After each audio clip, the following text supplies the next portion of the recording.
Welcome back to another episode of the Hustler podcast. Before I get into it, we have a winner of the prior, what's it called? Giveaway. The bulk nutrients giveaway. Bulk nutrients hustle lifting giveaway, which we did last week, over $500 worth of value. That is Andy Chow. He guessed the correct answer to the question, what is their best-selling supplement, which was creatine. Andy, we'll be in touch. Thanks for watching, tuning in, and thanks for winning, I guess. Fully kitted. Fully kitted. It's a pretty big kit, out. man. It's a pretty big kit. That Bulk one. nutrients and cool. HUSLA gear. It's crazy. Kitted heavy. So we'll be in touch and we'll get the prize sent over to you in the next week. So I'm sitting across with the boys here. We've got Jake Trajkovski. Trajkovski. Oh, say it again. Trajkovski. But Trajkovski. Yeah. Jake Trajkovski. Opa. Hey, I got the tongue, brother. Jake is an NPL player for Preston Lions. Correct. And correct. I'm not a soccer dude. We should get someone to take over. And works at Performax as well. Head salesman, I heard as well at Performax. But who's Performax? Performax is the crew that distributes bunch of shit gym equipment. Powerlift, Prime, Rogers Athletic. Rogers, Atlantis. Arsenal, Tyler Hobson series, Yeah, Boxmaster. yeah. We've got a few Keep things it coming as well. coming. Desmo Tech. That's it. And so we obviously have a built relationship prior as the crew kitted out HUSLA GYM a couple of years ago. And I guess a couple of bits and pieces in between as well. But yeah, we got Jake on a podcast for today. Where am I screaming? I can't do anything right now. Are you serious? Turn the volume down low and try to keep a lid on that. The mics protect themselves. It's fine. It I'm doesn't G'd matter. up. Anyway, Jake, give us your story, brother. Give us my story. So I'm Jake. From my Performax story, do you want to start with that or do you want to start with a football story? Nah, let's start day one, fitness. Fitness. Day one fitness. I don't know how far to go back for day one fitness, but if I get into the industry of day one, my story getting into equipment kind of thing. So No. That or back, bro, back. further than Go that. back. Yeah. You played soccer when you were what? How old? Oh, 4 years old. Started 4 kicking a years ball old. as soon as I could walk. Yeah. In Been playing at Sydney? Sydney, where I was born and raised. Yeah. Yep. I moved to Melbourne 3 years ago. I think it was the end of 2022, like October, November 2022. Is Sydney better or Melbourne? Melbourne for me. Hey. Yeah, I have this running argument with my family like all day, every day. Everyone wants me to go back. I'm so content here. I'm not fucking leaving. There's not much that's going to get me back at the moment. I'll be honest with you. There's not much that's like, oh man, like I got to go back for that. Yeah. I felt like the time I left, I'd completed it. Like in terms of being comfortable, work, football, knowing the back roads to get here, all the people that were doing things for me, back all roads so the important. relationships. You know what I mean? Like, you know when you think to yourself, I want something to be new to me. Like I've been traveling all around Melbourne since I got here, like living in North Melbourne, playing in Preston, working in Noble Park. Like my whole day is like 3 hours plus worth of driving. Yeah. So I'm seeing new roads, new people, new this, new that. It's just refreshing sometimes. And that actual commute itself doesn't seem as long. You know what I mean? Podcast on the background, the Hustler podcast on the background. That's it. Side by side, Andrew Huberman. But I might call you when I get lost. call me when you get lost, man. Yeah, you can. Don't worry about Google Maps. Yeah, TomTom. Yeah, know all the streets. Yeah, I know all the streets here. I came here, know all the streets, and I'm straight to South Australia, bro. Turn left, get out the car, walk 5 meters, double check the sign, get back in your car, turn right there. Yeah, something like that. Killer. We're Anyway, in 4 years Sydney. old. Yeah. Where in Sydney did you grow up? So it's a place called Lagano. It's on the water of the Georges River opposite the Sutherland Shire. Not many people know the pocket of where it is, but it's in the St. George area there. It's like a one-way in, one-way out kind of area, and it's like everyone drives past a highway, and if you go into the area, it takes about 10 minutes just to get into the single suburb of where I live, all the way down the bottom. So even people in Sydney don't know where that is, so I don't expect you guys to know where it is as well. And if you take a wrong turn, it takes 30 minutes to get back. Yeah, I've had this discussion with people. The shittest part of Sydney, man. Yeah. It's the worst. Had so I live with my cousin, right? She's from Sydney as well. Roped her into coming down. He loves it. Yeah. Her my cousin's best friend is dating her best friend, which is a girl who's still from Sydney, but he's from Melbourne. His name's Billy, right? And he came over. We had dinner. We're talking about convincing her sclerios or something like that. Anyway, Billy Vass, yeah. Yeah, let's go with Vass. We're trying to convince Sarah, my cousin Kayla's best friend, to move to Melbourne, and then we're talking about the things like that make it like, you know, entice you to come here. It's like, well, you can at least like park your car in the city here. If you take a wrong turn, it's not a 3-hour thing like going around like different M5, M7. You know what? Like you don't get lost as much here, and I feel like everyone complains about the hook turns and stuff. I think they're great once you understand them. Easy, man. You can park on the street here in the city, no dramas. Like even the Wilson parking, I've gone on a Saturday night and paid like $10. In Sydney, you go in, you find no parking in it. You got to come back out, and it still tries to charge you $70 for doing a quick happy lap in the actual parking that had nothing available. That's wild. So yeah, for me, I don't know. Parking's a big thing because I know all the streets I got to park the car. But yeah, man, I love Melbourne. Like for me, it's just home, the culture, the people, the atmosphere, what I'm here for, work, football. People are proud to be from Melbourne. Like even looking at my coaching staff or anyone that comes to watch the games, they're just happy families that come and, you know, support you and talk to you. And in Sydney, I feel like a lot of people, it's just they're living to work their life there, and they don't get to do too much outside of that, and they always complain about certain things. But the city has so much potential to offer people, but I don't feel like it's fulfilled. They took nightlife away from it for a minute in a big way, and then they brought it back, but it's still like you won't get what you can do in Melbourne, where you can go out for 7 days straight without realising, or you could go to a cafe at like 2 a.m. Or, you know what I mean? Not that I do that, but it's just nice to know that that's available for you and accessible. The options there for whoever wants to explore that. Yeah. And I think that's great. You know, it's the closest thing for me outside of like a European setting. And that's what I like. I resonate with that a lot. Yeah. And everyone here's like, even my coaches and stuff, that, we love like that. We're from Melbourne. We're proud to be from here. It's never, hey, like, you know, Melbourne shit, or where did we go wrong with this? Why am I doing this?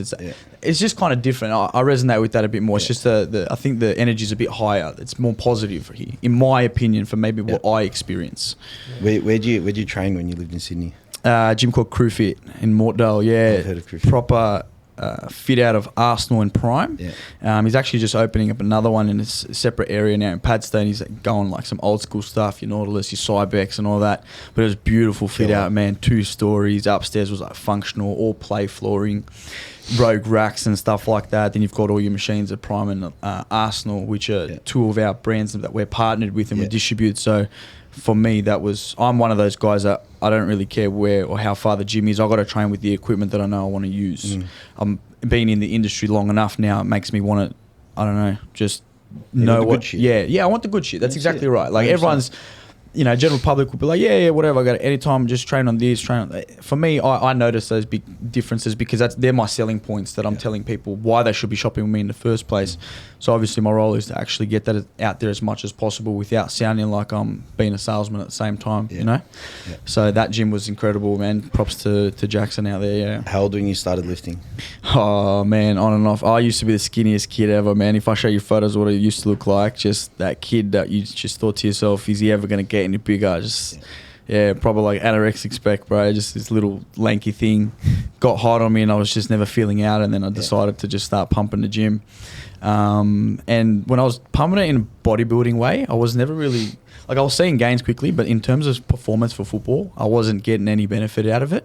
So it was up until I started changing the training method in terms of a bit more plyo stuff, a bit more like dedicated strength to say, you know, your sport, your football, your craft.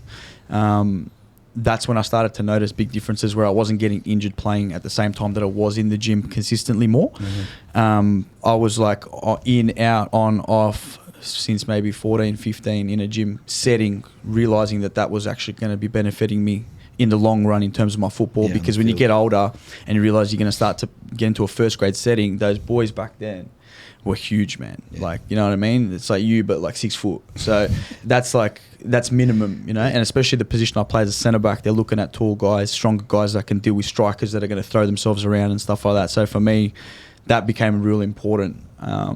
And ever since, I've got strength and conditioning coaches in different, you know, states and stuff like that. They help me with everything. Like, guy in Sydney was a S&C for the Bulldogs, the Tigers, the Sharks, like head of medical, that is. He's got his own clinics and stuff. And I would do a lot of what he did, and then came down here, work with a guy who does specifically football stuff, and just taking everything that I get from each of them, incorporating it together for myself, seeing what works, what doesn't, you know, injuries as well that come into it that change the way you train. And then ever since, I think I'm in a good like shape and position right now for one, the sport, two, the amount of output that I'm putting out in a week in terms of training and stuff, volume, and not being injured. So for me, I think I'm in the right path. Yeah, I mean, saying no to all the drinks and food that I offered you before this, you've got something down pat. I got dietitians for that too, actually. Yeah, so when you put the money and the effort into something like that, like when you pay a lot of money for people like, say, the fight dietitians, the guys that do my stuff, they look after your Volkanovskis, your Adesanyas, your Leon Edwards, your like Dan Hookers, those guys, right? And they cut weight for a living, and they get onto fight week where, you know, their whole thing is dropping weight that they're going to compete at a different weight class. Like that's how fighting works, obviously. And it's like, these guys, people, general public will go and see him. Say a lady's getting married on a Saturday, they can go to him on a Monday and help him lose like 5-10 kilos for a wedding day just on that exact week. So I thought I would speak to these guys just to see what they could do for me in my sport. And man, ever since I spoke to them, I reckon that alone has been the key reason why I had 2.5 years out of football, injured, being able to play a whole year, 13 months straight without being injured or missing a session for any reason or a game other than suspension. I think diet is the number one. So if you stick to it, don't skim over the suspension, bro. If we stick to that, if you stick to your diet, I think it goes a long way, man. Yeah. As you'd know. What you get suspended for? 5 yellow cards. I actually didn't cop. That's nothing. I didn't cop a straight red this year, man. There's a few questionable decisions, but 5 yellow cards will get you a week in the grandstand, and I had that. Yeah. Marcus was showing us videos of some of the games, the Preston games, Yeah. at home ground. Showing them all the Which one? supporters. The Freaking South Melbourne one wild. where we had Yeah, like yeah, plus just- 9,000 there. Yeah, ridiculous. And Yeah. throwing flares and everything. Man, that night Insane. was insane. I think there was like another Melbourne derby on that night. I think it was like Western United versus Melbourne City, and they did a comparison of what it looked like at Amy Park with just the birds flying through the stadium with no one filling the grandstand at all. And then it was the other side of the video was our stadium that was just everyone with lights and cameras behind the goal in the grandstand, flares getting Everything ripped. was red. Mate, everything was red. It's crazy. One of my teammates scores a Panenka penalty. Like, What's that? Like, say, where you chip the keeper off the pen. Like, it's like a What's bit of a that? smart ass remark to. So, you know, when people take penalties, like Yeah. if you get a penalty and people normally just run up and smash it, like top corner, bottom corner, whatever. He like ran up real quick and then stops at the end and just does a little dink chip, Yeah, like and it chips the just it sends the keeper a certain He way, dives. but it takes about an extra few seconds to get in the net, so it Yeah. looks like it's very dramatic, Yeah. right? And if you do that, Trick like them. you've got balls, Yeah. bro. Yeah, you got balls to do, especially on an occasion like that in front of that crowd. Did you guys win? Yeah, Was there a beat punch it. on? There's always back and forth. Yeah, you know how it is. it's a derby, man. It's a derby. South game. Melbourne versus Big Preston's game. the biggest Yeah. derby in like Australian football right now that people come and they want to see that, you know what I mean? No matter if it's the fans getting involved, put on the a show, players, I don't never shy away from pushing and shoving, man. And it's all starting to take off now with like the whole kind of B-League, Australian Championship, all that Yeah. kind of stuff. Because the last few years, at least, like even Preston as a club just kind of went quiet. It was quiet for a while. Yeah. I mean, maybe not the last few years before that. Before this started to really take off, and like now it's back. You know, like the old NSL days. For anyone listening, that's like the old school kind of league. A-League, back similar before. concept, Yeah, exactly right. And that's coming back in now, and like we're starting to see that, you know, people actually love local footy. Sorry. Well, it's community based, yeah. bro. Of Like you course. get your like ethnicity of the clubs that are like the people that are so proud to go and represent them. You know, like Yeah. I would confidently say that Preston's got the best supporter base in a country, especially at NPL level.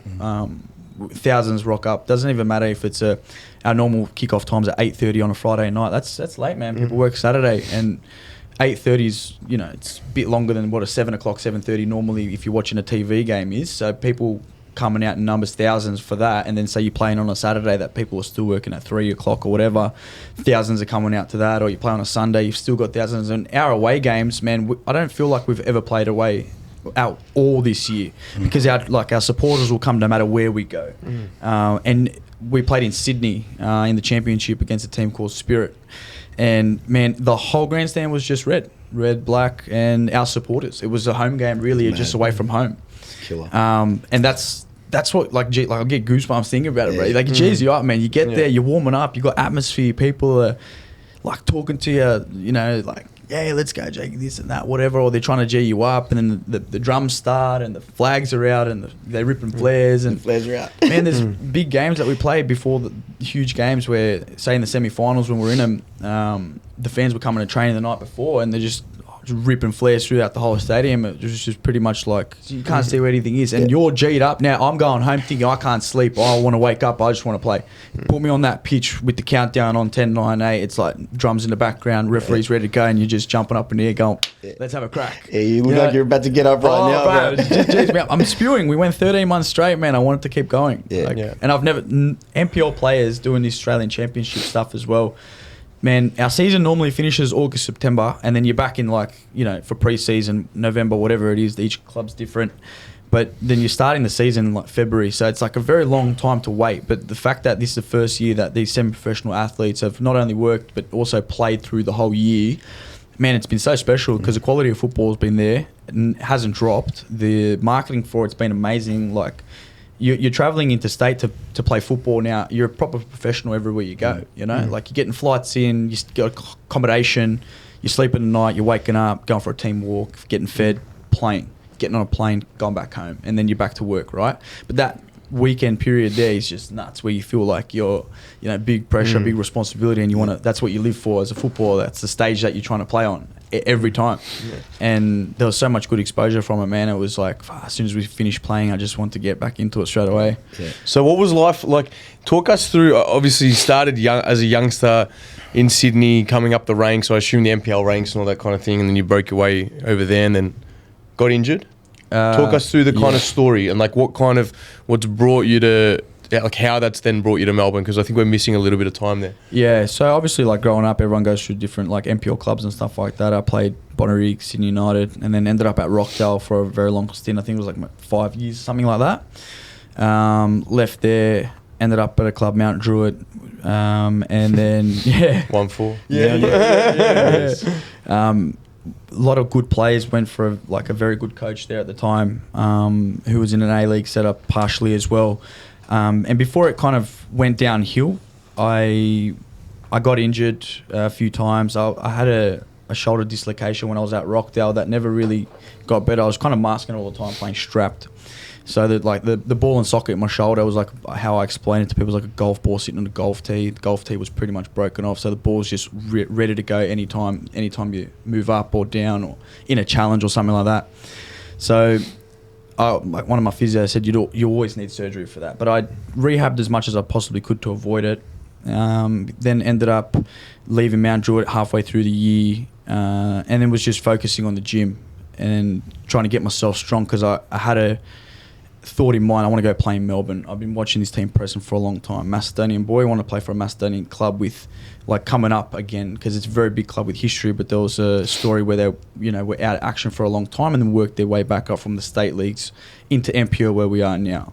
So when I came down in 2022, started pre-season, dislocated my shoulder in training, and then we were playing a pre-season match against Port Melbourne Sharks like next week, and dislocated shoulders is different for everyone. Some people put them in and just go.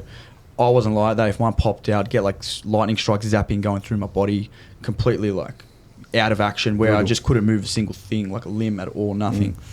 And then ended up trying to, be the person that I am in terms of, stupidity, training straight away and doing extras training after I've just dislocated my shoulder, like 10 days later, if that, and ended up doing extras with the coach, who put a cross in, and I went up for a header and actually popped out in mid-air, which went and told me that like this needs to be addressed and fixed. Yeah, as soon no as possible. contact, nothing, just.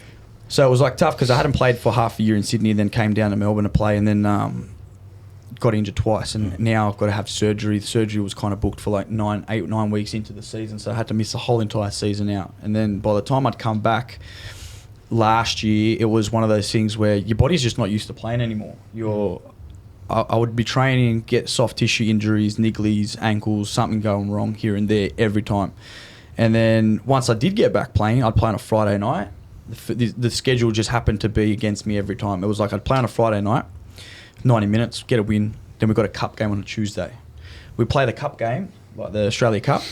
We go into extra time, play 120 minutes.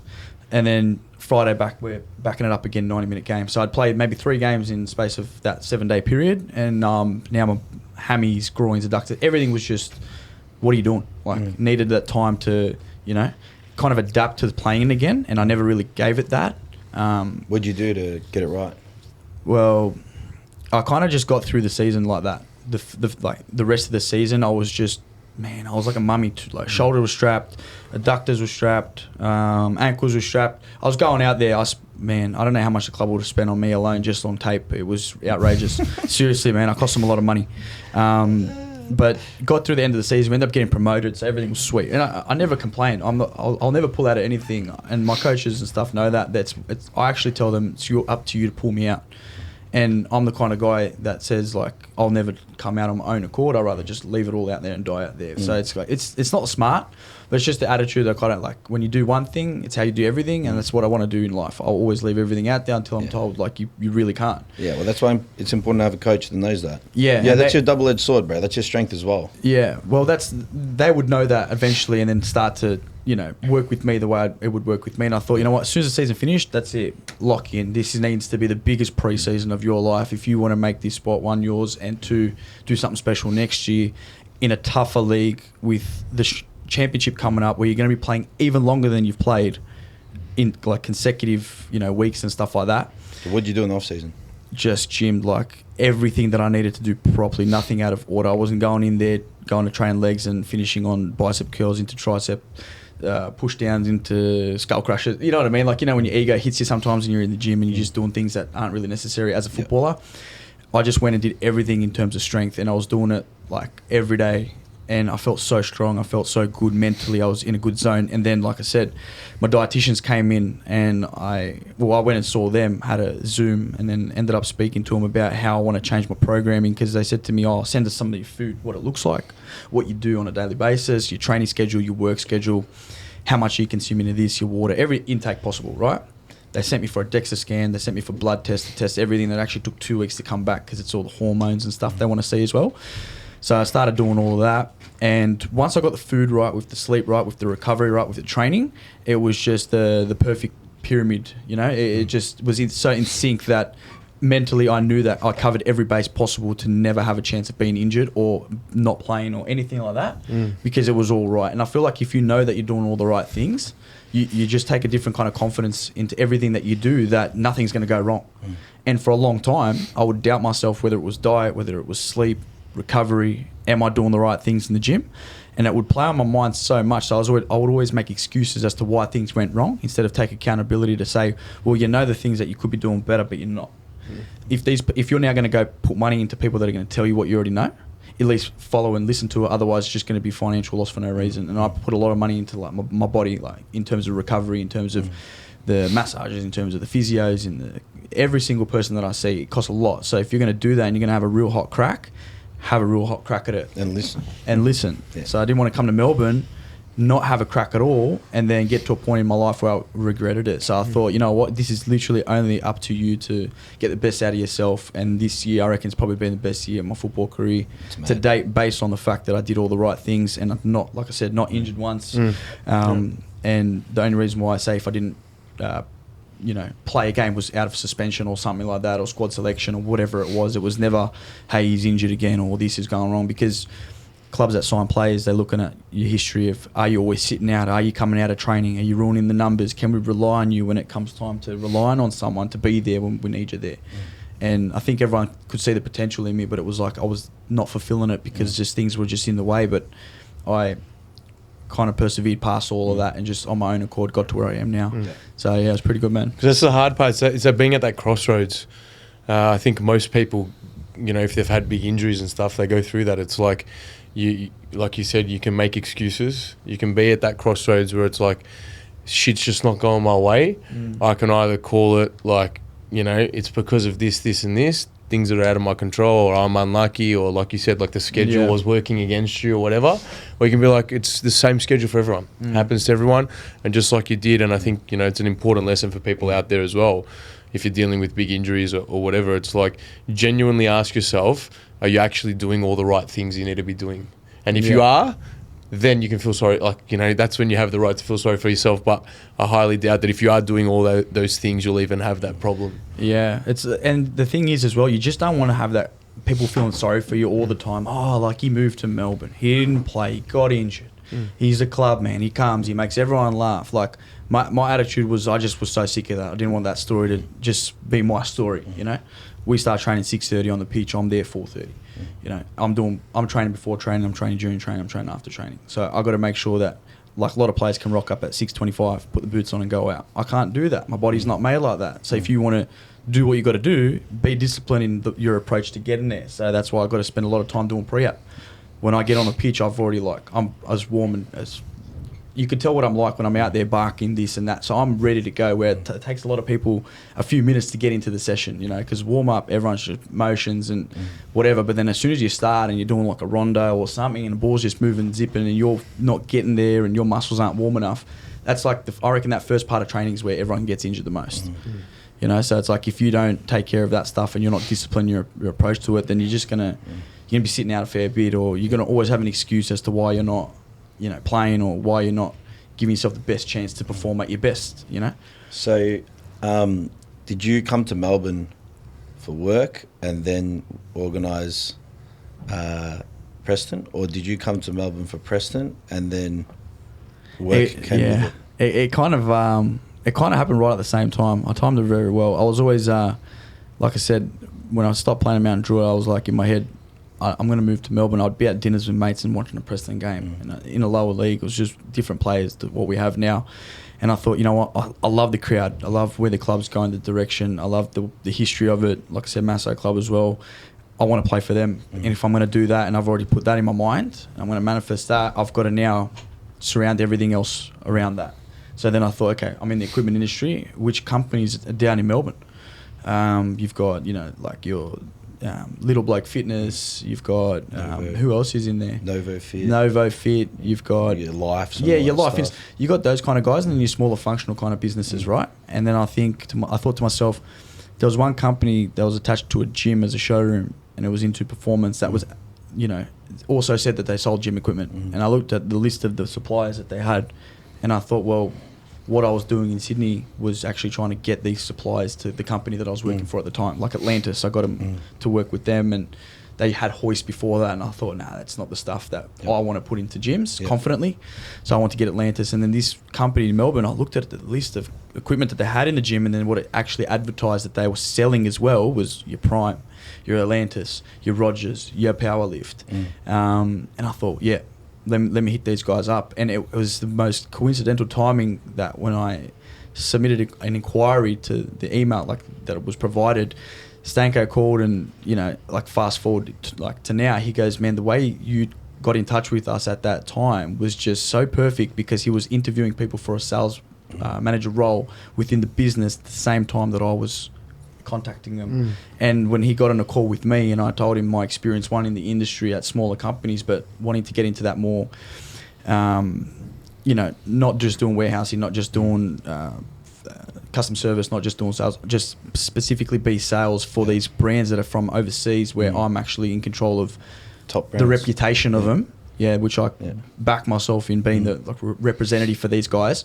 This is the company that had that, and he goes to me, man, like we'll get back to you. But I felt like when after that conversation, he said we'll get back to you, the smirk and the smiles that were going back and forth were like, I've got the job now, you know what I mean? Everything was like kind of working itself out into being perfect timing for everything. So when I came down, had a place had a place in North Melbourne. We moved into, stunning place, great area, working in Noble Park in that 5,000 square metre showroom that we had with all of the products, and then playing in Preston. You know, for me, I feel like what I'd signed myself up for was the best of the best in the country.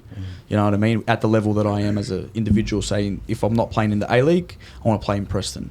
If I'm not working for a smaller company, I want to be working for Performax, because I know, especially training with the equipment, that's the best company that you could work with, because those brands are exactly who I want to represent, and that represent me when I train. How did you build that relationship with Preston?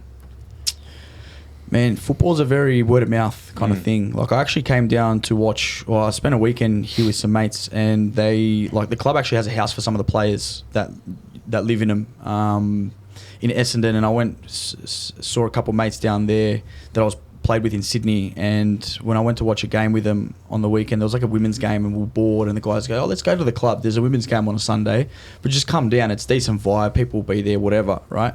Went down, and then the coach at the time, Louis, kind of heard about that and asked if I could go to a training session on a Monday, but I'd already booked a flight back on a Sunday, so he had a bit of like curiosity about it because he knew I was from Rockdale, Masso boy as well. And then ended up being like almost like a start of something there, you know, like getting the lighter ready to, you know, light like a candle or something like that. So it was like he knew that I was there. He knew that there was I knew his players, and then I always wanted to go there when I'd stop playing in Sydney. So it was like as soon as the season's finished, we got on a phone call. Lou goes, "I want to bring you down. Come down, sign for us." I said, You've sold me, like that's it. That's what I wanted to do this whole time. I was just waiting for this phone call, you know. And then it kind of went from there. And ever since, I've been there, and like I wouldn't really leave if it was up to me, to be honest. How many years has been now with them? Next year will be my 4th year. Beautiful. So. And if you got a call to the A-League, would you take it? Controversial topic. And explain your decision as best as you can as well, so people out there can understand. Yeah, I will because I explain have a feeling I know what you're going to say. Yeah, so realistically speaking, if I'm the most honest person right now, no, I wouldn't go. Specifically based on the fact that the league is kind of gone into more of like an under-23s competition, the A-League, right? Players probably get like 60K a year, something like that. You don't get to work your job, then that's all your kind of income is. And if you're living away from home and you got a nice place or whatever, your bills aren't going to be paid for by what you're getting paid for, unless the club was like, "Oh yeah, we'll put you in a house, or we'll pay for it." Which, for someone that's never been in the league to put me in there now, that's not something that sounds realistic, you know. So it's one of those things where, if the opportunity was there and it was actually like it made sense financially as well, because you got to look at it like, yeah, it's a dream of mine to play in an A-League, but does it make sense with dropping the work that I do, which I love to absolute bits, which doesn't feel like work, which you guys would know yourselves, coming here doesn't feel like work. You know, it's something that you've always wanted to do and that you enjoy doing. And I wouldn't probably sacrifice that and the football and the club that I play at now if it wasn't better than that. Right? And for me right now, there's not much that you could convince me that there is better. Unless Melbourne Victory turned around and said, "We're going to put you on this, we're going to do this," you know what I mean? Something like that, that would go, "Oh, okay, I'll probably reconsider this podcast and come back on and do the show where I do sign for an A-League club." But it's one of those things where like it's not a comfort thing, it's not anything else. I think our league is very, very, very good, man. You got a lot of players that are turning down contracts in the A-League to be playing in our competition, to be working, to be making the money that they make, because it's a very good opportunity. And the clubs that we play for pay us very, very well to be as semi-professional classified footballers. This comes from someone who knows not a lot about soccer. My question is, one, what separates you, other than just pure skill, from all these kids and all these families that want to make it in soccer? I'm trying to understand.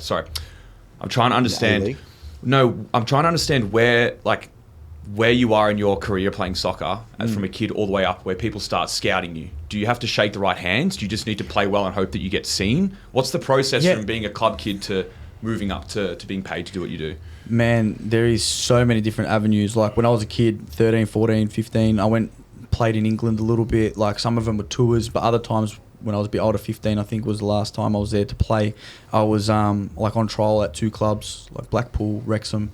When I was younger, I was playing tournaments, Hong Kong, Sweden, Denmark. You can go anywhere, people like you. Like, here's a funny story, right? So I'm a Tottenham Hotspur fan. When I was 8 years old, I was a striker. Played a tournament in Hong Kong, and I was scoring goals for fun. I was a superstar kind of kid in that respect at that age, right?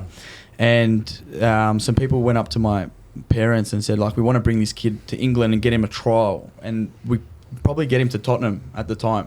And an 8-year-old kid, right, just thinking, "I don't want to leave my family and my brothers, my this and that." Like, tell me that right now, they can, you know, take it easy. I'll come back to him later. But good response.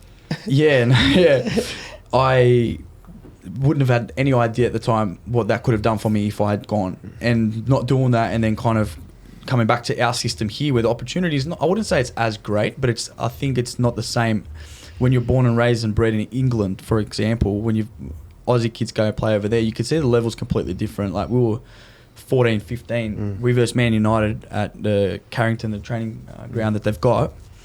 You know, Angel Gomez, Tyler Blackett, like those guys were playing for him. We were just too shocked to be playing on that pitch. It was cut with scissors, man. Like the grass was clean as you could get. Yeah, like it's a skin ridiculous fade over on a there. Friday. Yeah. You know? Yeah. Tuesday for me. Oh, you get Tuesday. Nah, barbershop shouldn't be open on Monday, Tuesday, bro. Should go Tuesday, Wednesday 8 to a.m. Sunday. Yeah? Yeah. Bro, what do you do for the rest of the week? We film content. By Saturday, He does it for content. He does it for content. Do it for the weekend. Nah, that's We fair. barely even be filming Yeah, I content. know. For that, nah, look, I understand that, but No, I get a reskin. For a reskin last Yeah, Friday. I when I was 15, we did a tour in England as well, and like you were saying, the standard, we played against Leicester under 18s when I think we copped 8-0. We yeah, didn't touch the ours ball. was 9-1 against Yeah, United. yeah, did not touch the ball. Yeah. And Angel like- Gomez rainbow flicked our goalkeeper. Yeah, He went there from the you go. kick-off, did There that. you go. I think they realised the level what we were at, Yeah. and then just started running amok on us the whole Yeah, time. they just take the piss out of you. yeah, like knowingly, you know. So yeah, I think to answer your question, I think part of what he said is important to know that like the system here, it's good. It's actually getting better as Yeah, well. it's improving. But slowly. compared to your chances of just being born and bred overseas, you're just way behind the 8 ball. You're 14 You know? over there and you're like 6 foot and you've got Pommy in you and you're going to have a crack. Like we're all little kids like this with big kids towering over the top of us. Emotionally, we're not trained here, I don't think, in the sense that they are. I think, like for example, like young kids here aren't like doing throw-ins anymore at some certain age because they don't want to talk about the head start, like head concussion. It's not good for them. Yeah. You try to tell them that over there and see what No they chance. say, you know? And then you go over there, verse them, and you wonder why it doesn't resonate, you know, with the game that they play.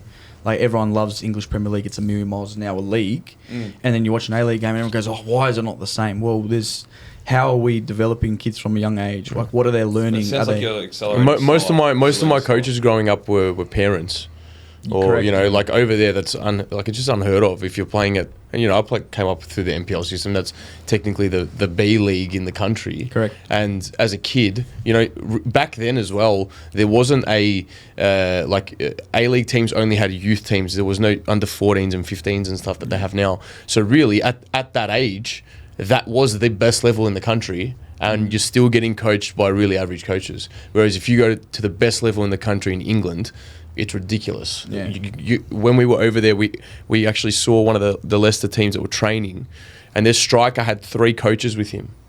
So there was 1 coach for the keeper and 2 coaches for 1 player practicing shooting. Like that's insane. You would never get that here. You've got it all there. yeah. They've got the funding for it. They put Yeah. the money into it. Like the country's all about it. So, So if mum and dad are listening now and their kids starting soccer, is it important the teams that they initially choose to put their kids in that have the potential for more doors to open? Of course. Or do Yeah. they just need to do that? The kids just need to do well. And it costs a lot of money, but Yeah. that's the harsh reality. Ibrahimovic said it. He goes, "How am I going to put a kid like into the system to pay him like clubs $3,000 for 1 kid? You have 3 kids that you want to be footballers, and you got to pay $3,000 each kid to put them in a system." Yeah. You What know, level is this? No, this is MPL under now, 13s, bro. That's how 14s, much it 15s. costs. The fees are like $3,000 a year. Yeah, man. Like Just to play. you start getting paid at first grade level, you know. So it's like you're paying to play up until you're good enough to be paid to play, and it's Yeah, right. So So there is an element of pay to win. well, put it this way: imagine there's a lot of successful people out there that started with nothing, right? Like say in UFC, I love that sport. A lot of people didn't have anything; they actually fought their way to the top and fought in life and fought in the octagon. And they make their money.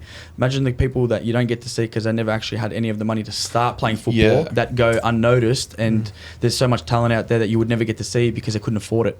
So that's another like element and aspect of it. Then you're relying on sponsorships or someone to actually come and watch a park soccer game and think randomly, wow, this kid's amazing, let me bring him to the club, get him a sponsorship, don't charge him, see how he goes from there. Otherwise, you're paying to play up until you get to a point in time where you're paid to play, but that's if you end up staying long enough in the sport to get there. So there is literally an element of like pay to win in this sport. Is there a way around it for kids that like families that might To not an have extent, the money? look, the money won't make you a good player if you don't have talent and if you're not willing to put in the hard yards. We know that. Like that's pretty standard across most things. Like you can't hide past a certain point, but to have your foot in the door, you need money in the first place because if you want to come up in the MPL systems, which is technically considered the best, you'll be playing against the best players. And junior MPL now is there's 3 leagues. Like it used to just be 1 league, and then it was like community based, like anything outside of that. So you actually get a lot of really good players outside of those expensive leagues. You have to pay $2,000-$3,000 to be a part of. Whereas now the top 3 leagues of each young age group is still MPL, so you still pay the same. It's ridiculous. So like if you want to be, up in the top 40%, you're paying 3K fees a year. Yeah, you're almost just to like play there. advertising yourself to be in a position to be seen. Like, Yeah, I see. So in you that position sense. yourself in those clubs. It's the absolute bare minimum you can do. There's so many different avenues, right? But it just really, like, I feel like everyone's story comes down to moments in time. Like, you could be killing it at a point in time where someone comes and watches you play and then decides, I'm going to take a chance on this kid. Or you could just go through it the whole entire way and then get yourself into a position where someone might have to go, okay, in an A-League setup now, come and Melbourne Victory, for example, they're looking for a centre-back, right? They've got 2 injuries. They're looking for an injury replacement player to come in and play for a short amount of time. Coach comes down, watches Preston play against whoever, South Melbourne, sees, say, myself or my centre-back partner play well and goes, you know what? Yeah, I'll bring him in. Let's give him a few games while one of the other boys comes back. You take your opportunity, end up keeping you. And then you're part of that system. So it really can come down to a lot of moments, but it's one of those things now as well. All the Australian Championship games are on SBS, so your exposure, your commentary, the reviews of the game, the analysis of everything is there for everyone to see. So the opportunity is now better than it ever was before. But when you go back to being a young kid, you're really just fighting amongst everyone that's good in your age group at that time or above or below, whatever, to kind of keep going in the system. Because there's so many good players that I've played with that just stop playing at a certain age, whether it be they like to party instead, they want to settle down with a girlfriend and have a family, or to go overseas and have fun and do whatever. And they're the ones when you were younger that everything was the be all end all for them, and the dad was in the grandstand whistling, and then a lot of pressure on them. You know what I mean? So it filters themselves out, and that's where, like, you know, if you put yourself in a position to never, like, not have a chance of making it, you've always got a chance to make it. Yeah. When you're in a season, like, what does a typical week look like for you? Because obviously playing semi-professional, very high level work, like, have a career as well. A lot of people, it's sort of one or the other, like it's career or they play sport.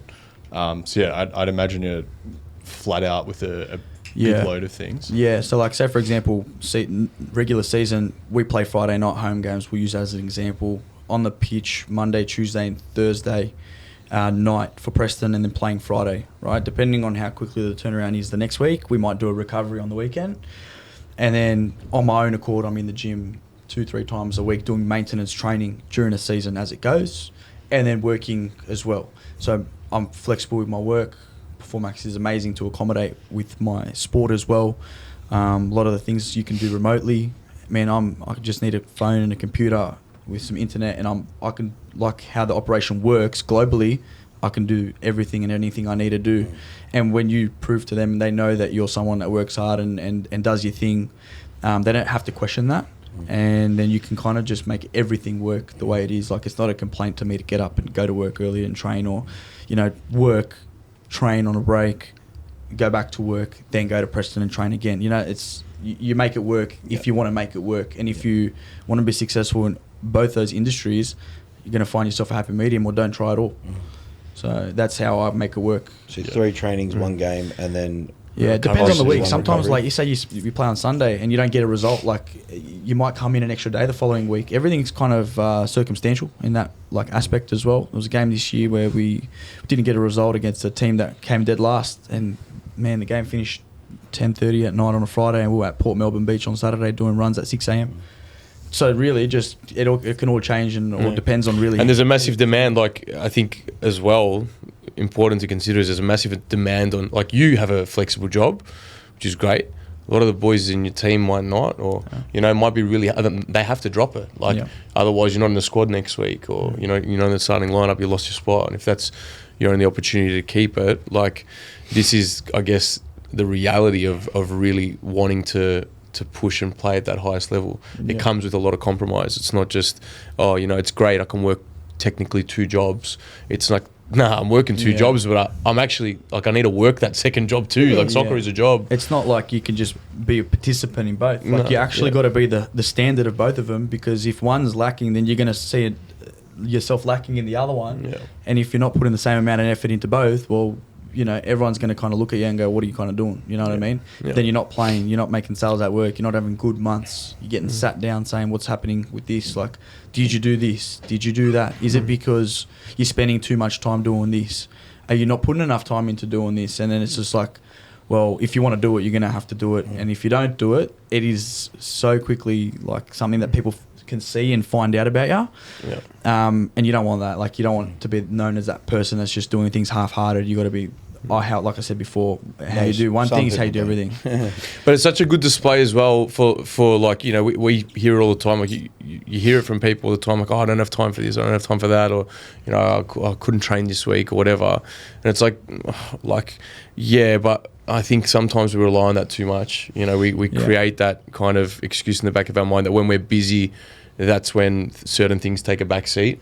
But for example, you're a great example of it, that if you actually want to do something, if you're really passionate about like two things, whether it's, you know, training, playing a sport, and your career, you can make them both work. And actually, look, your job obviously allows you to be flexible. Yeah. Obviously, like testament to the fact that you get shit done. But like, We still have to get shit done as well. There's a lot of jobs out there that are like, it's 9 to 5. You're in the city, is an hour train there and back. Yeah. Like, and that's those boys that got to rock up late to training, where like say, because it's flexible, and if I get what I need to get done, I can start at 4:30 doing prehab for an hour, or like strapping myself and doing this, and actually just sitting in the sun, just preparing myself for training. Because the way I see it is, it's not just rock up to training, do it and go. It's like, nah, that's like the rest of my world for this now 2 hours worth of my time, or 3 hours, whatever it is, and I've got to be the best at it. I've got to stand out. I've got to be different, because you got a squad of 20, 30 people all fighting for a position. Why are you different to play? How important are you to the team? Are you offering more than, you know, other people? Are you valuable? If you're not there, is there something that people don't see anymore? You know, you want to be important. I feel like you want to be important everywhere you go. is there do you see like the boys that you train with or have trained with coming up, like have to actually change careers to suit? Yeah. Lots of times, man. Like the reason why I ended up changing what I did to suit was because I was like my best mate. He was doing stuff like that, but he had like, you know, business degree. He was working at a supplement store. He was doing his PT course. He was doing a lot of things, but he was just doing bits and pieces everywhere where it was generating him enough so he could also get paid well playing football. Yeah. And then kind of bring that reputation to himself, where everything will eventually, when he's playing, say let's give a random figure, you're getting $1,000 a week and you want to get $2,000 a week, and you sacrifice 2-3 years of your business life where you're still making good money or enough to get yourself in a position where you could be, you know, sitting down with the boss at the end of the season and saying, oh, I want more money. So to get yourself there, and then eventually when you realize you're at that level and you can maintain it and continue to do better, then you think, okay, the rest of my life, I'm getting older, what am I going to start to do in the background of this seriously, you know? Yeah. And I think with my job, what's really good about it is it's not something where I'm just like, oh, I'm doing it on the side of footy, where, you know, when I finish playing football, I'm not going to do it, or, you know, I don't enjoy it or whatever. Like, I see myself... It's still the same career. Same career in being the guy that's actually going to have more experience at that point in time, and then imagine dedicating even more time to it, where that's the only thing I do, plus maybe some side hustles like what you guys do. And then...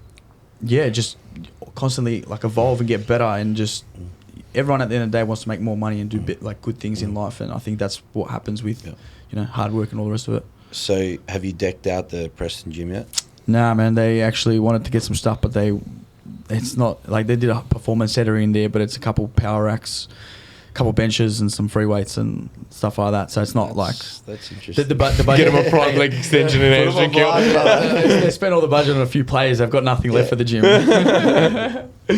A weird question. Have you got a superstitious game day routine?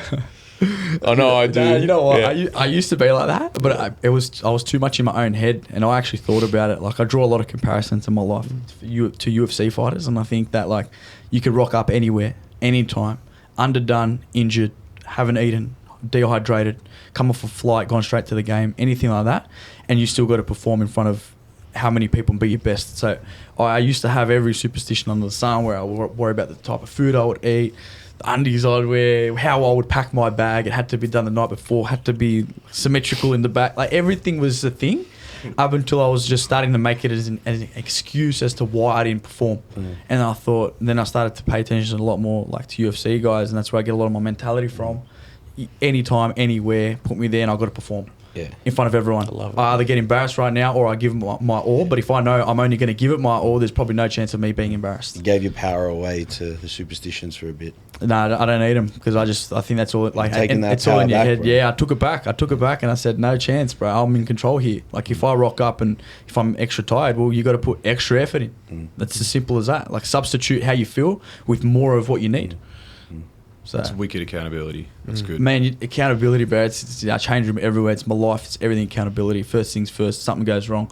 What could have I done better? What didn't I do? You know, even if it's someone else's fault, like you genuinely know it's someone's fault, how can I take that off them and actually make that something for me to be better at?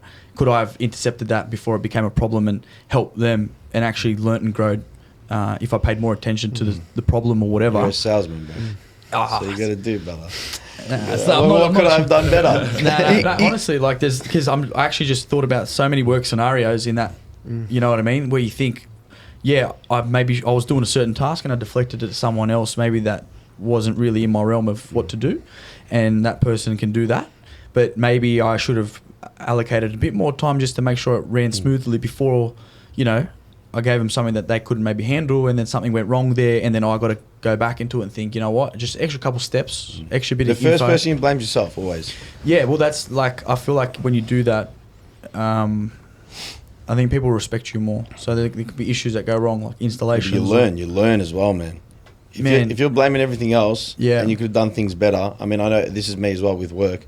Like what could I have done better every time? If you can't do that, then Stanko taught me that, man. He actually said, like, don't say who's Stanko, by the way? Stanko's the CEO of Performax. He's actually a hero of mine, man. I've never met him. Oh, he's where is he, bro? Yeah. Where are you, cuz? Everyone says that we're like exactly the same kind of person, but obviously he's just the elite version of, like, you know, myself. But people say that. I don't say that. People say that. I'm not trying to sit here and say, oh, I'm elite, whatever. I'm elite, whatever. No, but he's someone like I look up to in every aspect, man. And the way, like, he teaches me things in moments where I think, you know what, fire out. I didn't even see it like that. But it all comes back down to accountability.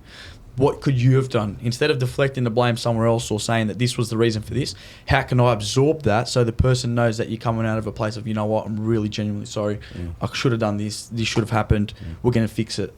And next time I'm going to know better. And, like, the way he teaches us in office as well, like, he's just got the aura that walks in and you know he's there. If you're having a slow day, bang, he walks in. Nah, no chance. Like, his energy just lifts you up, and he'll come in and it's like he knows... He knows the feeling of the room. He'll walk in, he can see body language, posture, and he'll be like, guys, I know we're feeling like this right now. I need this. Let's do this. How are we feeling? Like, what can I do to make this better? Or, you know what I mean? So he can see that we might be down, but then we'll say, what can I do to make this better? You know? He's a leader. He's a leader. Yeah, he's a... Bro, goosebumps. Hey, I'm going to ask a dumbass question, but centre back... What's that? You're in the back? Yeah, so I'll play a formation out to you. So 4-3-3 is a formation that we play, right? So there's a goalkeeper and then there's 4 defenders like this, left back, left centre back, right back. 3 in the midfield, right? And they can sit like that or they can sit the other way around like that, and you can have a 6, 8, 10, whatever, then your midfielders, and then your front 3 up top, your left wing, your striker, your right wing. But there's multiple formations you can play. I play as the left centre back. Predominantly, like there's games I fill in at left back, right centre back, doesn't really matter. I can play as a midfielder too, but predominantly centre back, vocal, doesn't shy away from a battle. I get played because I have a crack. You know what I mean? Like, no one really stands over us.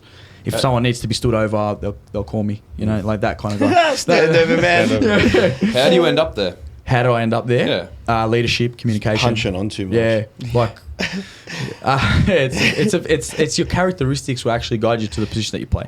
Yep. So my characteristics, my profile, can play with both feet, leadership, vocal. When you're at the back, if you tell everyone in front of you what to do, and in a very clear way, with a bit of aggression as well, then I have to do less work. There's less chance of conceding goals, and everyone else in front of me is able to do their job before it even gets to me. You know what I mean? So I think in football you need people that are vocal everywhere, and there's not a single game that will go past where people always need to be vocal.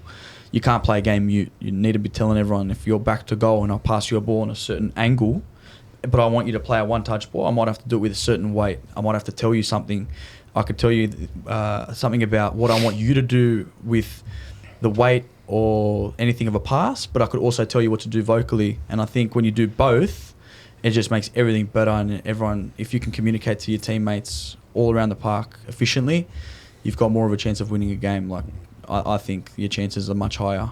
So I do that well. I'll back myself in saying that I do that probably better than anyone that I know or that I play with. Anyone on the earth. No, I know that. Yeah. I think that's my biggest strength. So I think that's what the club's seen me to put me there. That's cool. I always wonder what the journey of the goalie is. I asked you. I was going to say that. How do you become a goalie? Like, so the goal is just. So, like, but he was saying like as a kid, like how do you become the goalie? Yeah, I'm like, I want to just be the goalie. I'm like, you're probably the tall one. Yeah, and then the scout comes down. He's watching his goal. He's like, "Oh, he just saved 10 goals. He's got a history. He's like, 60-0. He's never dropped a goal. It's a fair enough question. That is. You got to be special, man. Where's it come from? Many ways. There's no. You gotta want to be the one guy that's not kicking the ball around. Yeah, like I was you an alright got to goalie. know you're different. Like, Yeah. You got to know you're different. That's all I'm gonna say. Yeah. I just wonder how it happens. Like, yeah, he just saves a shitload of goals, and the scouts are like, "Fuck, look at this guy," and he just climbs the ranks like everyone else does. Me and my two older brothers grew up like playing soccer all the time in the backyard. Everything. It was always just a battle, whatever. And we wouldn't like. No one would ever want to be the one in goals. No one. We've got two little cousins. I think they're 13 and 10 now, and the 13-year-old loves going in goals. He's good. He's pretty good in goals. But but he plays like. We want him to be a player, you know what I mean? Yeah. And like on the pitch, like, and they'll be in the backyard. I mean that too. They'll be in the teach him young. They'll be in the backyard, and the little one, he's cracking shots, and the other one's got gloves on. He's in goals. I'm like, where did he get gloves? And I'm cracking at his mum. I'm like, how'd you buy him goalkeeper gloves? What's wrong with you? They're trying to make it more appealing to be a goalkeeper these days. Yeah, they are. There's keeper academies. They're doing a lot more for it. Yeah. A lot of pressure. You don't move. There's no possibility of moving out of keeper once you've made the big leagues and come out on the field. No, you're pretty much useless everywhere else. You couldn't cherry pick as a keeper your whole life because there's less of them to get you way up to the top. Nah. And then step onto the field. A lot of the keepers I know that said that they grew up as a goalkeeper were the odd ones out in a game of pick a team, like two people picking teams, and normally the bigger kid goes in goals. Yeah. And then they grow up, they get slimmer, and then they're half decent. Because I feel like anyone that goes in goals, if you get enough practice and from a young age, you can be good at it, right? But there's a lot of people that can play football. I feel like on the pitch, it's a lot of more of a mental game. I think in there, it's a lot faster, it's a lot sharper. Like goalkeepers, they don't really have in terms of the outfield plays the same sharp feet. They do at the highest level, but I feel like, say, NPL level, they're not, like that, where in NPL level you could match an outfield player to an A-League player and not really realise the differences unless you did real comparisons based on statistics or numbers or something like that, where goalkeepers, they get looked at, shots stopped, saves, clean sheets and stuff. But clean sheets, a lot of it can come from your back line, your middle, your front, defending well. So I've always thought clean sheets are rough way to measure. It's if you finish a game without copying a goal, that's called a clean sheet. Yeah. And like keepers are really heavily judged on that. But if you think about everything that leads up to a goal, if you give away a penalty, if the other team break forward 3-on-1, like no one tracks their runners, it's rough on a keeper, man. You could be last place, right? But your keeper be the reason why you're not further than last place. Like you might have a minus goal difference of 20, but if you didn't have that keeper that was really good, constantly getting the practice, you could be minus 40. But his stats would be shit. But his stats would be exactly. That sucks. So goalkeepers, it's like they're. For me, they're very special people. But actually, they're good. They also cop it. Yeah, they cop a lot of stick. Held accountable as well, like you said before, for every single goal that's conceded. Of course, the outfield's looked at, but theirs is like, did you go down? Did you move here? Could you have done this better? Why wasn't it? Like, you know what I mean? There's a lot. I feel like a lot of pressure, especially penalty shootouts. Imagine being the guy that's, say one of your plays misses, and then your keeper's the guy that's the only reason why you can go to the next level, or win the game on penalties, and make it to the grand final, or win the grand final on pens. So that's that one guy that then has to absorb and take all that pressure. This is the most this guy's ever heard about soccer in his life. Yeah, I know nothing. I'm sitting here calling goalies. This is the best. Come hang out with us more often. In the Oz Championship, Apia versus Marconi, and it got that far into the penalty shootout that the two goalkeepers took a penalty against each other. The Apia goalkeeper took it, the Marconi guy saved it. Then the Marconi guy put the ball down, rocketed it in the back of the net, ran to the fans, took his shirt off and became a hero. Now they want to build a statue of him outside Marconi Stadium. No way. But that's the So goalkeeper. if it gets that far, they'll pull the goalies out to have a kick. Yeah, everyone has to have one kick in order. Like yeah, you pick your 20, order. 12. Yeah, like How you many could say people? you 11, score one, he whoever's scores one. on If the everyone pitch at scores the up until time. it gets to the goalkeeper, 11. or say you miss, Yeah. but then I miss, Wow. then we go. It starts again pretty much No where you keep way. on going up until someone misses and then the other team scores. So Holy then moly. it got to a point where the goalkeepers were the last two and they went against each other and one guy saved and then scored, became like a hero. They're making shirts about him and he's a goalkeeper. You That's know? awesome. So imagine being like you can be really special as well. Holy moly. That's crazy. So what's next for your team? You guys happy where you are? Is there a chance for promotion or what happens? So at the moment we're in so the season will start in February, back in the NPL. That'll finish and then back in Australian Championship. I think there's some sort of talk about a promotion relegation system for the A-League eventually. I don't know if that's something that's going to happen 100%. What does that mean? So like if you come maybe last or second last, like They pull you out of the A-League? you get like, do you watch the Premier League, English Premier League? No, nothing. So there's 20 teams. I just It's live. 20, 19 and 18 get relegated and Yeah. say the first, second, third will come up from the league below. Is that your guys' league? This is like a In England. Yeah, actually happens in our league Yeah, too. yeah. But I'm giving a comparison to the English Premier League. It's gonna they're trying to implement that in Australian football. But in NPL, yes, the bottom two teams in our competition go down, and then the top two come up, unless it's like a playoff. I think there's But some A-League at the moment's exempt. Can Imagine you that. can you say no? Like, can the club say no? to what? Like you, all right? So you say, I don't want to go. say. Well, what we were talking about before, right? You go A-League, the pay's not as good. Nah, if you Is get that not- No, this is Nah, different nah, though, because this at is the moment different. This is A-League's your its own. Yeah, true. This is performance now. And If at you're the not good, moment, you it's don't still belong not there. in play. Yeah. So at the moment, like the NPL clubs, so the clubs that Jake plays for, is not like don't have the possibility of going up to A-League yet. They have when the B League is introduced, which is an idea that's floated around and stuff. We don't know, like you Yeah, said. they've been throwing that around for a while. That's the idea long term, because that's how professionals do it in other countries. So, for example, your semi-pro players will now travel interstate every week to play, or every second week, or whatever, if they have to, if they're in A-League. But you see this up and down, whereas A-League at the moment is exempt from that. Yep. They play Yeah. their own thing, and even if you're the shittest, you stay there. Yeah, you could come last in the A-League 10 years in a row and nothing happened to you. Really? And How'd there's they no- get in there? How'd these teams get in there? Well, they're just like the clubs that were either introduced into it or founded part of it. So like clubs Yeah, like, okay. you know, Yeah, I see. It's like Say- in Melbourne City and Melbourne Victory. yeah. So You the clubs themselves, like for example, the club you play for, Yeah. are they funded through sponsorships, or are they funded like where's Yeah. the main source of money that gives these clubs the money? Like I Yeah. know they want to get a promotion. Let's say they had to get promoted up to where they are now. Is that fight for promotion going to give? Is that a financial incentive? Yeah, well, you need the finances to put yourself in a position to get there in the first place. Because, like for example, look at Western United. A team was introduced into the A-League. They won the league, and now they've actually just been abolished from it this year because they had no funding. Right, so they ran out of money. A lot of the project that they had going on for the club wasn't effective, clearly. So now they've gone. They're not a part of the A-League anymore, right? But now they're looking at our division, your clubs like Preston and South Melbourne. Who these clubs have money that can actually sustain doing this and maybe promote them into that environment one day or eventually or something. A lot of it's sponsorship. A lot of it's the gate. Like if you get, like I said, you come watch us play. There's thousands of people there coming in, buying food, merchandise. You need to pay to get tickets. into, yeah? Yeah, Tickets to yeah. get in, There's yeah. you got to pay. Yeah. And if you've got a lot of fans that want to come, you get a big gate. It's a lot of food. We've got a merchandise store. You're making money all the time, and these sponsors that we have, we're very grateful because they spend a lot of money on us, like in terms of investment to the club, and these sponsors want to see a return on their investment and the club growing. And if you can show that you're going to grow and it's worth investing, they put a lot more as well. And there's always incentives, and there's always And it's community based. community based. That's Ethnic what's based, good. yeah. You So know, if you play a ethnicity. home game, all that ticket revenue is going to you guys. If you play an away game, that revenue is going to the home team of that game. Yeah, Correct. That includes Yep. if you've got a larger fan base, they're going to be happy because you guys are bringing in more fans, buying more tickets. Well, at the start of every year, when they go to Football Victoria and they talk about the fixture list, right? A lot of people put their hand up to versus Preston on match day one because they know that we're going to get the crowd there and they want to fight for that canteen or gate, say it's an away game, right? So our first game next year, will be at Oakley away. Mm-hmm. We're going to bring a lot of people there. We versed them in a semi-final this season, we beat them.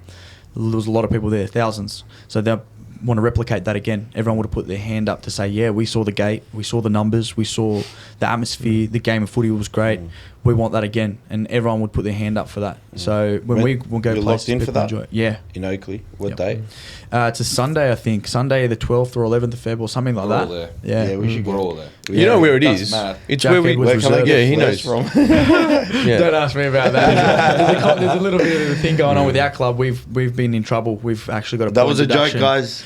Yeah, don't. Officer. We've got a point deduction for next season to start with, and the club got fined for the flares and stuff that were happening in our How big was city. the fine?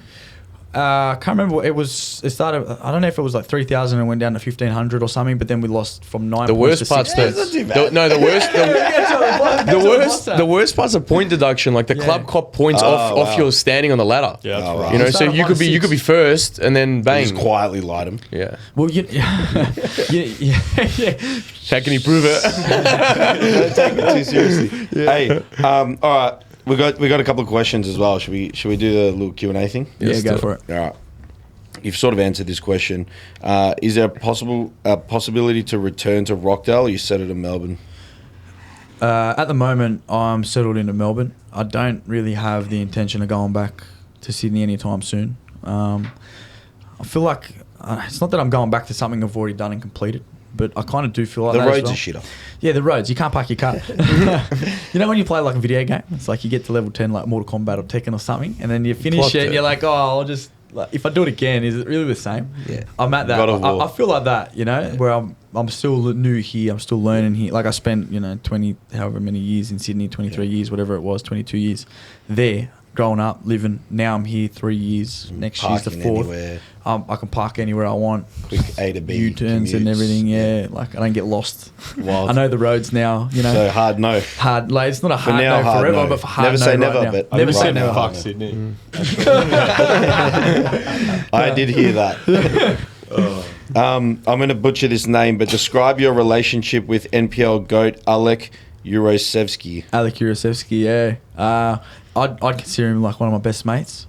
If I go to Sydney and I've got 1 or 2 days there even, I'll still go see him. Who is he? What does he play for? So he's a legend of like Rockdale firstly. Don't even know the years in total, but it's plus a decade of time that he spent at that club. He's a top goal scorer, top influence. He was a club captain for a few years. I played with him there, and we've just always had an amazing relationship. He's got a beautiful wife, 2 kids, white picket fence in a beautiful area. Lives in Miranda there with his family business that he runs as well. Like they're son of a baker. They're all bakers in his family. Son of a baker. Yeah, son of a baker is the brand. And our relationship, it's like just best buddies that kind of played together, but now don't play together, but people always want to see us together, you know? So he'll always comment on press and stuff. A lot of the fans will be like, well, when are you going to come here? And we've tried to get him here. And, I think if things were different in life, he would have no hesitation in coming down and playing here. Yeah. So, but then now when we verse each other, it's like people want to see that as well.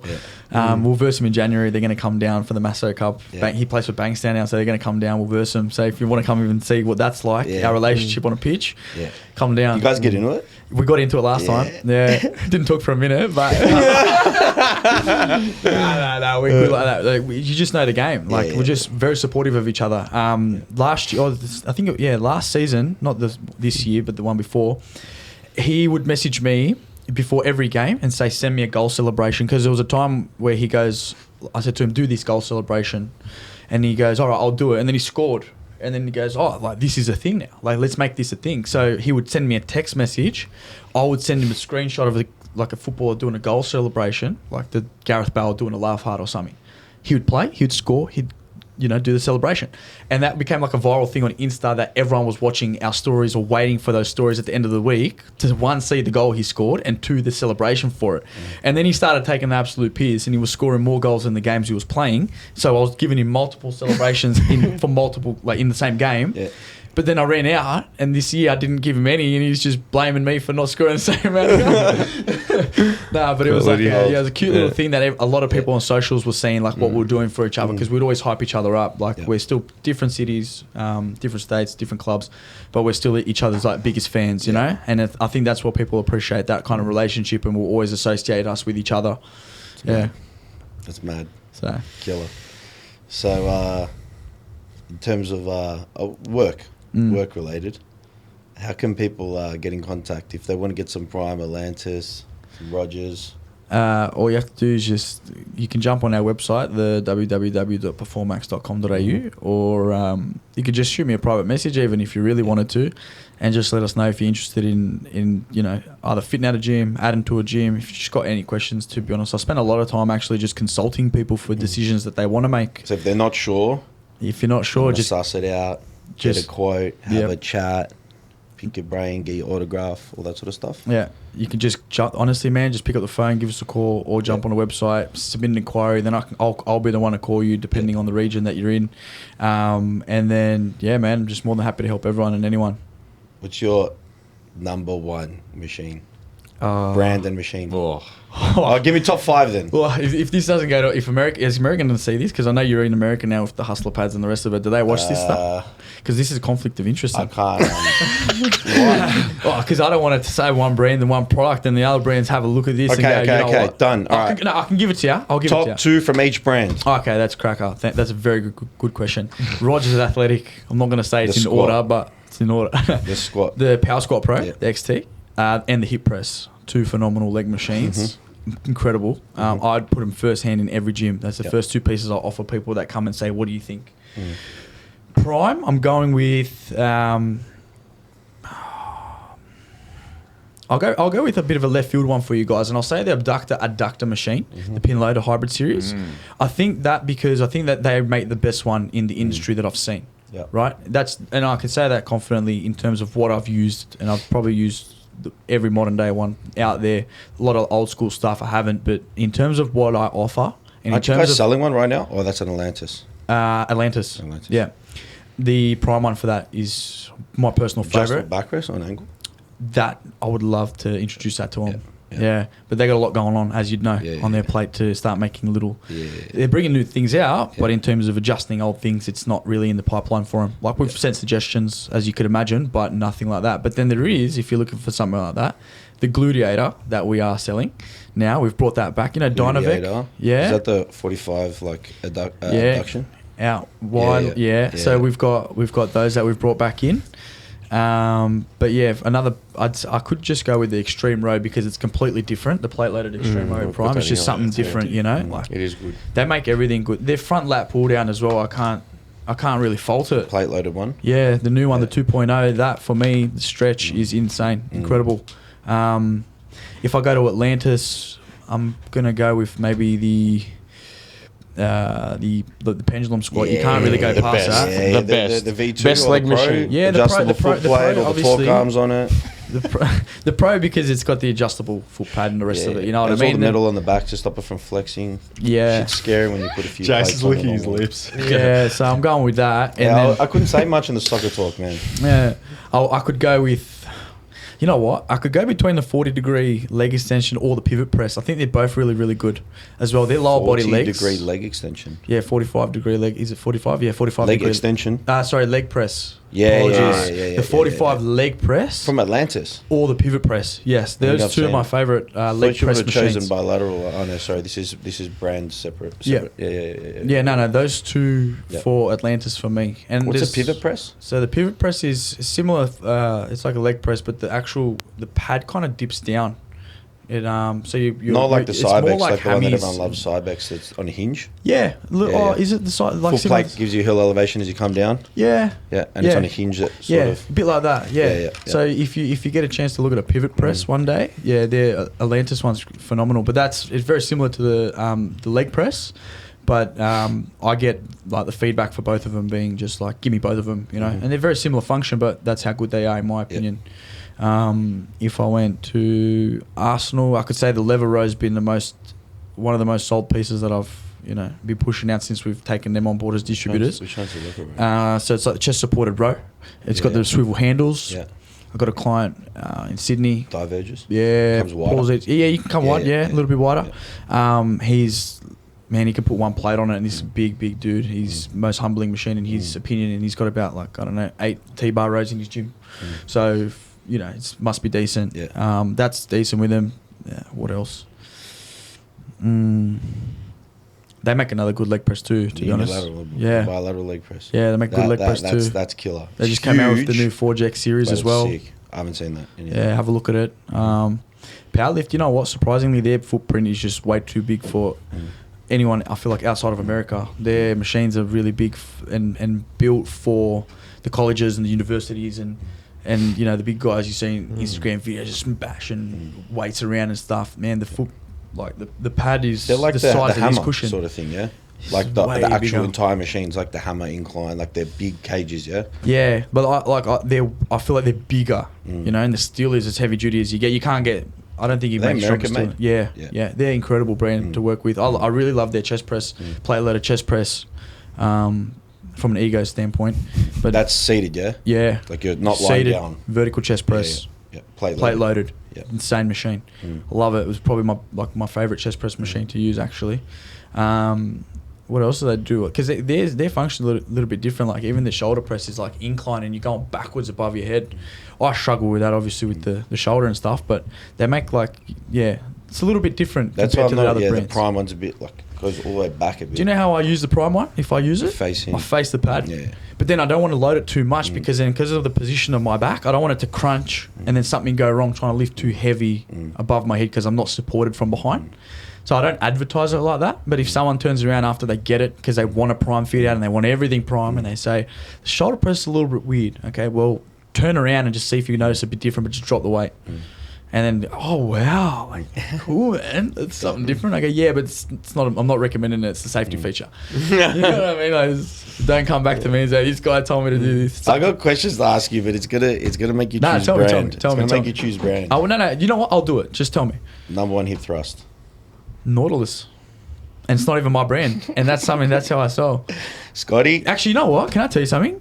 I don't like, if you want my honest opinion, I don't like any hip thrust machines. I'm with you. You know what I use? I use the platform, the hip thrust platform. We had an old gym 81 into performance with just the barbell. I load the weights on it like an old school style, and that is my favorite. It's the pad is adjustable up and down, and incline and whatever. And for me, that's the only one I use. The only reason why I've had to use the Nautilus one now is because that's what I have to train with. You know what I mean? So Nautilus Hurricane's the best one. Yeah, and people will come to me. One with a belt, yeah. People come and go, what's your favourite hip thrust? Or do you want me to chuck the Atlantis one or whatever? Yeah, 100%. Go for it. Like, have you done your research? Do you know what the product, have you used it before? Nah, what do you recommend? I'll always be honest with people and just tell them the exact truth. Like, when they say, what would you use or what would you recommend? Did they change the Atlantis one recently? You used to have a really long arm where you put the plate on. They reduced the length on that. Yeah, they got the Pro one now. Have you got the Pro in here? The PW702? No. You got the 602. I've tried the one. I tried the one you guys started into. Yeah, that's the 602. We got the 702 now. Oh, yeah, we got the 702. I think now. Yeah, we upgraded that because I sold that one. So back when you were coming to in that would have been the old one. Yeah, they changed it because I think there was a bit of issues with people getting in and out, certain heights and stuff. Well, it's good they listen. Yeah, in terms of listening. No, I know. They've already come down here. When we brought them here, remember? Any suggestions, they make improvements. That's why. So appreciative of our business and. Yeah, mate. They don't bring out catalogs really because they change their products like on a daily. They're very good like that in terms of what's the audience saying or what's 4'5" saying and what's 7'6" saying. Are they both compatible, but are they both going, I'm certain about this, like F yeah, you know what I mean? Atlantis is my number one, I reckon. They're the best made machines. Yeah, they're a phenomenal brand to work with, man. Number one for me. They don't have the tech of Prime, but like in terms of like the metals, like proper thick quality, good bearings, everything's mad. The foot plate's killer. Yeah. Everything's like... Nah, the foot plate's right, man. That foot plate's different. It is. Come on, man. I'm freaking own a gym. No, also got to love it. Bro, Atlantis I've got to spend $1,000 a week on new equipment. Actually, I shouldn't have said that in front of you, bro. I'll give you a call after. Bro, before I got into the commercial side of equipment, Atlantis was the brand that I went to train with first. That was my favorite. And then I met Prime. Yeah. And me and Prime got a bit serious, you know? So I had a bit of a on and off with both of them. And then I got them both together at Ultimate Performance in Sydney. And I was like, I need to do this for work. Yeah. And then now I'm doing it for work. Yeah, it's mad. So that's pretty cool, man. Yeah. But hey, you got to get some more Roger stuff in here. We need Rogers, the ones I want, plate loaded. Their whole range is plate loaded. What do you mean? I know. Pendulum. Well, I didn't actually know that they didn't do pin load. Pin load. Yeah. But in terms of space, because we've got a whole back wall, all of the weight trees are like literally between each machine. There's nothing I would cull for hip press yet. I could think of 3 chain-driven machines. No, they're not plate loaded. You potato. Yeah. For what? For what? Pin load. That whole back wall, because we value having the weight trees right within a meter of where you need to load them. Okay. Yeah. Right. To swap it for what though? What machine? That's what I'm saying. There's none. Like, I would swap out the decline press. Decline press, I'm going to bring someone else in. But you know what? I reckon. Can't say it in front of him, man. You can say whatever you want. Bro. The best thing is to pay for them, to get them. Find me a Strive, bro. And then we worry about that when we find me a Strive chest press. Placing of the machines. Just give me a card first. Are you guys looking at are you guys going to partner with Megamass? I don't know. We haven't actually had a chat with them. Like everyone keeps on asking me that. Why is everyone loving them for? Arsenal's going to do the same thing. Because of the one, what I think.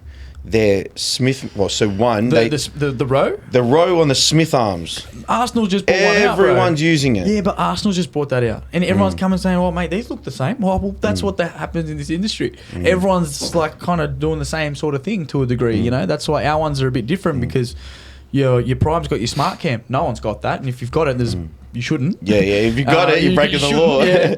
Like your Rogers stuff, it's completely different. It's like all performance-driven stuff. The Pendulum series is incredible. It's like I feel like if a showroom of that in gloss black looks like Batman's lair, you know, like you're going in sharp edges, good mechanics, like performance-based stuff. It's plate loaded. They get it right. They don't have to offer 350 products and say we do everything the best. They've gone, here's like, 10, 12 plate loaded machines, and they're all exactly what you're signing up for, and that's what I love. So they're all a little bit different, but then all these other brands that kind of come out.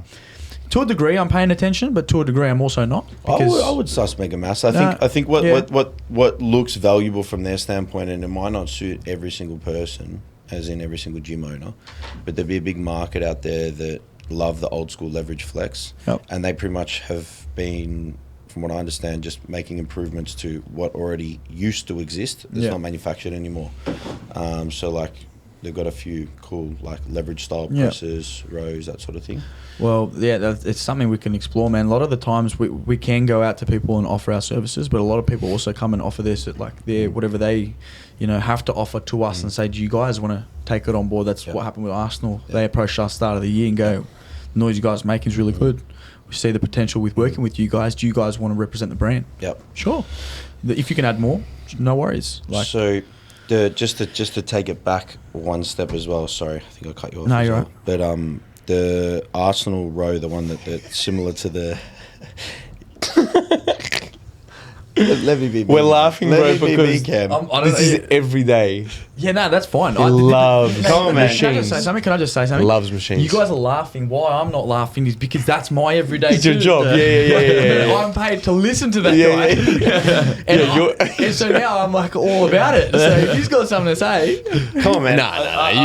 You guys have to chat. No, we have to. This is my job is to bring killer machines into the space. I can't do that without having at least some passion. My job is to take your money and put it there. Dude, come on. We just laugh. We have an ongoing thing. He's got a fetish for machines.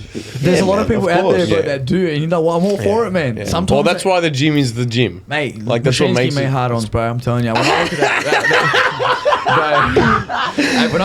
clip that. Yeah, I was just about to say, clip that as a reel. Give me up. No, listen to me, man. When I see the black, all gloss black Pendulum series Rogers in a facility, brand new. You're excited. I need to see this. Anyway, so the Atlantis row, what's the brand? Rogers. No, not Rogers, Arsenal. Yeah. All right, I can say this. All right, sorry, Arsenal, if I'm offensive here, but all this shit's massive. the good thing about the row that Mega Mass makes is like very compact. It's slim. There's one point to put a plate on it. Have Arsenal come out and like triple, quadruple over engineered it to be like take up 2 machines? Man, I think every supplier is different. Like some of them are trying to cater to certain, like if they're looking at who's buying their equipment and putting it into what size gyms.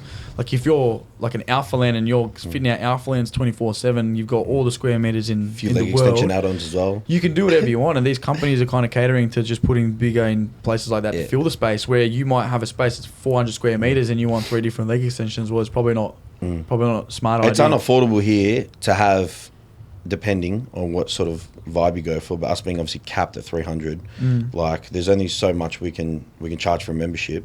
And in terms of like square meterage that you're using for a machine, for us, it's how can we make it as compact as possible without making it cluttered. I don't know what it's like overseas, but if I could look from the outside, they got like 2 meters between each machine in like most of the US gyms. I don't understand how the hell you're paying an arm and a leg for rent here. Yeah, you want to use up that space as much as you can. Yeah, that's the difference, I think, and I think the market's completely different too. Like, I feel like we're 5 to 10 years behind what's going on in the US. So now people come to me and they'll go, "Man, we see this brand Prime. Tell me about it. Why am I buying it now?" Like, I don't know. Research. Like, are you going to go into Ferrari and say, "Why am I buying Ferrari?" Like, you know, but my job is actually to say, well, what you're seeing on social media and all these little trends that you're coming around, people saying, "Oh, I train on Prime. They've got the smart can. They got this. They got that." It's because it's something completely different. They got a small footprint. They've got this going for it. They got that going for it, and that's what people are starting to appreciate here. Because it's like if you walk, a lot of the conversation is if I walk into an Anytime Fitness or a Plus Fitness. If I go to an independently owned gym called HUSLA, am I going to get the exact same experience there? And why would I pay $50 to train at your gym as opposed to $10? We're not 50, but yeah. No, whatever. Just in case, some people might be like, you tell them whatever the price is. That's fine. I'm just saying, like in part of the story, it's like would you go to pay between $30 and $50 at some independently owned gym to train on the same kind of stuff, or you're going to go pay 10 somewhere else where you know what you're going to get, right? So the people want a point of difference, and these brands are offering that point of difference, and our market sees that a little bit slower than the market over there, because I feel like it gets because it's introduced there. They obviously get to use it first, and then once they see those trends, then we start to implement them here. So you got obviously the educated people like yourself that already know about that, and will say, "Hey, I'll come and this is the list. I've already got it. I could maybe add a 2 cent or whatever on top of that, or I might say, you know what, you don't actually need it." But other people will come and they want a whole like a seminar, an educational seminar on why they should be going down this path because they see a change in the trend. Put them on like fucking Zoom with me or something. Well, that's actually my job. I get paid for that, bro. You're doing that. It's gonna hand you over to my mate. You know what? Actually, you want to be a PA? I'll do some shit. Yeah, you want to? I'll sell some shit. Yeah, you sell some stuff, and I'll. If I wasn't in business, I reckon I'd be in sales. So put it that way. Yeah, well, you'd be good in our industry. But I dare you to send them over. You sent a couple over here before. Send them over. Yeah, well, look, man. We should do videos here. We should. We should definitely. Like, we need to do some more like content for Performax because we don't have someone at the moment doing that. But what I'm doing, like in my spare time, is actually doing as much as I can. Come here and like showcase machines and shit. I can do that. We should do some videos talking about them. If you want to bring a couple extra ones in as well, and then accidentally forget them here for a few years, that's all right too. Well, yeah, no, I'm sure we can just forget them here. Yeah, 500 kilo machines. It took 2 years to get them here. Had them for it's going to take 4 of us dragging it. 1, 2, 3, drag. 1, 2, 3, drag. I forgot that I had them. So there was one other thing I just wanted to say for the listeners: the smart cam on Prime. What that is a technology that they've patented that pretty much will allow you to choose where you want the resistance through the movement. So if you want to focus on the stretch position more, or you want more tension or more resistance in the stretch position, you can choose that. Contracted, you can choose that, and you can choose points in between. Yeah. They've also got the plate loaded versions as well, that have 3 loading points which do the same thing. You load in one point, be more stretch focused, bottom, more contracted. Lengthened. For the people, because most people don't actually understand this stuff. Yeah, absolutely. Most people don't get it. I'm explaining it on walkthroughs. And combinations 90% of those as well. Like you can get and also just the actual the feel of the machine. People don't appreciate these. Like I hadn't really trained. Smooth. I hadn't trained on much of this stuff until this place opened. The moment I jumped on these machines, I remember jumping on the machine the prime incline press. The best one. And I was like, what's going on here, man? There's no better. What is this? It's a different type of training, There's no man. better. Ridiculous. You know, There's no. I love the ridiculous. flat and incline. I used it for prime. 2 years My straight. favourite. Didn't take it out of the program. I used to hate machines till I used good machines. I haven't done it. I'm Only- only Yeah, pretty much only use machines. But I don't, like footballers, they're not going in there going flat chest press decline. So for me to be able to say I actually can use these and like I'm not just selling them and not like being an advocate for it, oh man, I think they're incredible. Like when I first got to Melbourne and was in the business at the gym, when our showroom was still there and our office was inside, and I would just say be outside reception and these group of 5 boys or someone would come in and be like, man, we've just flown in from Sydney or we're from Western Australia. We saw you guys had Prime. You guys got the Extreme Row. We wanted to see what that's like. You guys actually have their accessories as well. Got a PT gym that we want to just try with some cables and the accessories, whatever. And these people actually come dedicated out into Noble Park from the city. It's not actually close for them to commute out just to train specifically with a brand, but specifically to a piece of equipment that they couldn't get access to. They're coming to train or coming to test it before buying it? Train, using it. So you get like 5 boys come in with cameras going, man, this piece of equipment, where is it? We know you've got it. And we want to do a session, a back day, base around it. Yeah. And then you watch them and they're so like excited to... It's like 5 U's going in with cameras, training on like a piece of equipment you've never seen before. Like imagine that kind of thing, but you see that constantly. Yeah. And it's cool, man. It's cool. It's the best. Yeah. I love it. That my number one, flat and incline press and prime number one. Plate loaded. It'd be nice if you could sit and not lie. But Are you talking about the incline? Flat and incline press. The plate loaded, converging. I love the incline is... They're unreal. They're off chops. Ridiculous. Absolutely when off you chops. say sit, what are you talking about sit? Like, you know how you got like your Nautilus, like Evo or Nitro Plus? And it's seated. Yeah. It's a seated chest press. Yeah. Vertical. Not lying down. Oh, yeah. Yeah, don't they have the hybrid? The hybrid chest Got press? pin loaded versions. Yeah. Yeah, pin loaded versions, 100%. Oh, you don't like the pin? You want the play loader on it? The pin loaded versions, I actually have never used a prime flat. I don't think so. I've used Strive. But the problem that we would run into in this gym is that you can't, the weight stack's not heavy enough. You reckon? Fuck. I think Some that could, strong, I strong think that could be powerlifters one. here, man. They do. Prime have a list of machines in both the Evo and the hybrid series that they do actually allow the extra stack. It's a request we have to make, but they have an actual list, and I can send it to you if you want after this, where you can know which ones have the capability of taking more. But we have to probably change the rod as well for the pin and the weight stack. It's wider plates. I think it's more plates on a longer rod. Wider plates, wouldn't that just mean that you'd have bigger steps between each level though? No, wider as in like the length of them that way. So you're saying that they're way more.